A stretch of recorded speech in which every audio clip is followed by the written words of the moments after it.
The federal government continues to tighten health standards for the nation's water supply. A recent study says local water systems across the country continuously fail to meet these requirements. Trinity Chavez with the story. Tainted tap water isn't just a problem in Flint, Michigan. According to a recent study, millions of Americans are exposed to potentially unsafe drinking water all across the nation, low-income rural areas being the most vulnerable. A study published in the Proceedings of the National Academy of Sciences found that Americans could consume a wide spectrum of contaminants any given year. Experts say that this could include fecal chloroform, lead, and even arsenic. This water is dangerous to drink, either in terms of bacterial contamination, too much lead, too much disinfection byproducts.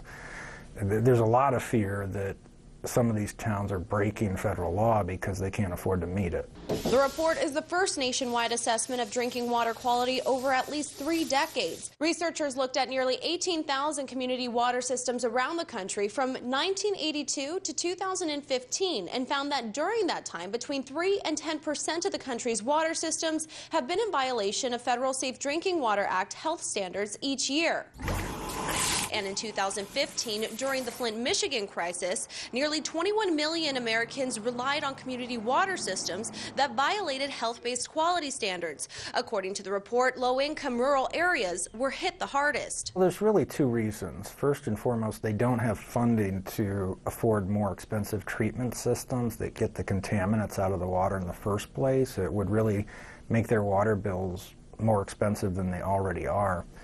The second reason is that many of these small towns can't afford to maintain their pipe systems, and so as these pipes rust, they get leaks, contaminants can get in the water, and it can be discolored and generally cruddy water, and they're paying high rates for it.